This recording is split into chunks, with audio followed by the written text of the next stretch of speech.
আসসালামু আলাইকুম। সংবাদে আপনাদের সবাইকে স্বাগতম জানাচ্ছি। আমি তানভীর হাসান। শুরুতেই সংবাদ শিরোনাম। শান্তি পরিকল্পনা মেনে নিতে জেলেনস্কিকে আল্টিমেটাম ট্রাম্পের।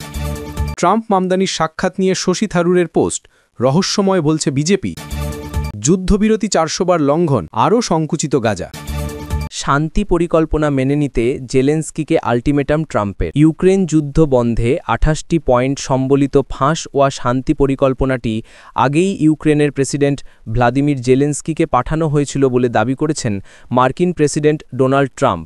এই প্রস্তাবে সম্মতি জানানোর জন্য জেলেনস্কিকে 27 নভেম্বর পর্যন্ত সময় বেঁধে দিয়েছেন তিনি। যদি এই সময়সীমার মধ্যে জেলেনস্কি এই পরিকল্পনার ব্যাপারে ইতিবাচক কোনো সম্মতি না দেন, তাহলে এই যুদ্ধ থেকে যুক্তরাষ্ট্র সরে যাবে বলে জানিয়েছেন ট্রাম্প। ইউক্রেনের প্রতি যাবতীয় মার্কিন সমর্থন ও সহায়তাও বন্ধ হয়ে যাবে। স্থানীয় সময় শুক্রবার 21 নভেম্বর মার্কিন সংবাদ মাধ্যম ফক্স নিউজ রেডিওকে দেওয়া এক সাক্ষাৎকারে ট্রাম্প বলেন, আমি এর আগেও বিভিন্ন ইস্যুতে সময়সীমা বেঁধে দিয়েছি এবং আমি মনে করি যদি সবকিছু ঠিকভাবে চলে তাহলে এই সময়সীমা বাড়ানোও যেতে পারে। তাই সব দিক বিবেচনা করেই আমি এই প্রস্তাবের উপর মতামত জানানোর জন্য ইউক্রেনকে আগামী বৃহস্পতিবার অর্থাৎ 27 নভেম্বর পর্যন্ত সময় দিয়েছি। আমি মনে করি এটা যথাযথ, কম নয় বেশিও নয়। পরে হোয়াইট হাউসে সাংবাদিকদের সঙ্গে মতবিনিময়কালে ট্রাম্প বলেন, এই প্রস্তাবে এমন কিছু পয়েন্ট আছে যেগুলোতে অতীতে সায় দেননি জেলেনস্কি, তবে এখন তাকে এই পরিকল্পনা পছন্দ করতে হবে। যদি তিনি পছন্দ না করেন তাহলে যুক্তরাষ্ট্র আর এর মধ্যে থাকবে না, তারা যত খুশি যুদ্ধ চালিয়ে যেতে পারে। ট্রাম্প দ্বিতীয় মেয়াদে ক্ষমতায় ফেরার পর গত ফেব্রুয়ারিতে হোয়াইট হাউসে তার সঙ্গে প্রথমবার মুখোমুখি বৈঠক করেন জেলেনস্কি। সেই বৈঠকের সমাপ্তি অবশ্য প্রীতিকর ছিল না। শুক্রবার সাংবাদিকদের সঙ্গে মতবিনিময়ের সময় সেই বৈঠকের স্মৃতি স্মরণ করে ট্রাম্প বলেন, আপনাদের সম্ভবত মনে আছে গত ফেব্রুয়ারির বৈঠকের কথা, খুব বেশি দিন আগের কথা তো নয়। এই ওভাল অফিসেই আমি তাকে বলেছিলাম, আপনার হাতে কোনো কার্ড নেই। ট্রাম্প মামদানের সাক্ষাৎ নিয়ে শশী থারুরের পোস্ট, রহস্যময় বলছে বিজেপি। কংগ্রেস নেতা শশী থারুর হোয়াইট হাউসের নিউ ইয়র্কের নবনির্বাচিত মেয়র জোহরান মামদানির সঙ্গে মার্কিন প্রেসিডেন্ট ডোনাল্ড ট্রাম্পের সাক্ষাতের প্রশংসা করেছেন। তিনি মনে করেন এটি নির্বাচনের সময় একে অপরের বিরুদ্ধে তীব্র আক্রমণাত্মক মন্তব্য করা সত্ত্বেও গণতান্ত্রিক চেতনাকে সমুন্নত রেখেছে। নির্বাচন শেষ হয়ে গেলে সহযোগিতা করতে শিখুন। শুক্রবারের বৈঠক থেকে এটাই শিক্ষা। শনিবার 22 নভেম্বর এক প্রতিবেদনে এনডিটিভি জানিয়েছে, থারুর 2 আমেরিকান নেতার হোয়াইট হাউসের একটি ভিডিও শেয়ার করে বলেছেন তিনি ভারতে একই স্তরের সহযোগিতা দেখতে চান। এক্স পোস্টে তিনি বলেছেন, গণতন্ত্র এইভাবেই কাজ করা উচিত। নির্বাচনে আপনার দৃষ্টিভঙ্গির জন্য আবেগের সঙ্গে লড়াই করুন, কোনো বাগাড়ম্বরপূর্ণ বাধা ছাড়াই। কিন্তু একবার নির্বাচন শেষ হয়ে গেলে এবং জনগণ কথা বলে ফেললে জাতির সাধারণ স্বার্থে একে অপরের সঙ্গে সহযোগিতা করতে শিখুন যে দেশের সেবা করার জন্য আপনারা উভয়ই প্রতিশ্রুতবদ্ধ। আমি ভারতে এটি আরও দেখতে চাই এবং আমি আমার ভূমিকা পালন করার চেষ্টা করছি। তিনি যে ভিডিওটি শেয়ার করেছেন তাতে একজন প্রতিবেদক মামদানিকে জিজ্ঞাসা করেন তিনি কি এখনও ট্রাম্পকে ফ্যাসিস্ট মনে করেন।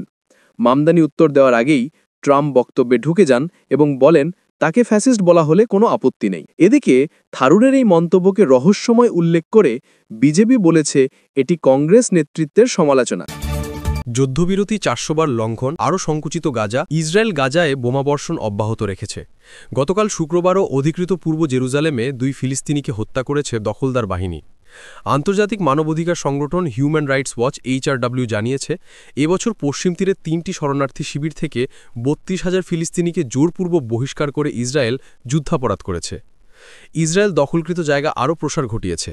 তথাকথিত হলুদ রেখার আরও 300 মিটার ভেতরে ঢুকে পড়েছে দখলদার বাহিনী। ফলে গাজাবাসীর জীবন এখন আরও সংকুচিত হয়ে পড়েছে। 10 অক্টোবর যুদ্ধবিরতি শুরুর পর থেকে ইসরায়েল অন্তত 400 বার এই চুক্তি লঙ্ঘন করেছে। এরপরও ইসরায়েলকে জবাবদিহির আওতায় আনা হচ্ছে না বলে মনে করছেন বিশ্লেষকরা। ইসরায়েলের প্রধানমন্ত্রী নেতানিয়াহু বলেছেন, ইসরায়েল ফিলিস্তিনি রাষ্ট্রকে মেনে নেবে না, এমনকি সৌদি আরবের সঙ্গে স্বাভাবিকীকরণ অর্জনের বিনিময়েও তা মেনে নেবে না। জাতিসংঘ মহাসচিবের মুখপাত্র স্টিফেন ডুজারিক গাজায় ভঙ্গুর যুদ্ধবিরতি নিয়ে উদ্বেগ প্রকাশ করেছেন এবং ছিটমহলে হত্যাকাণ্ড বন্ধ করার আহ্বান জানিয়েছেন। গত 24 ঘণ্টায় ইসরায়েলি হামলায় অন্তত 32 জন ফিলিস্তিনি নিহত ও 88 জন আহত হয়েছে। 2023 সালের অক্টোবর থেকে গাজায় ইসরায়েলের হামলায় কমপক্ষে 69,546 জন ফিলিস্তিনি নিহত এবং 1,70,833 জন আহত হয়েছে। গার্ডিয়ান জানায় যুদ্ধবিরতির পর থেকে গাজায় অনুদান ব্যাপক হারে কমে গেছে।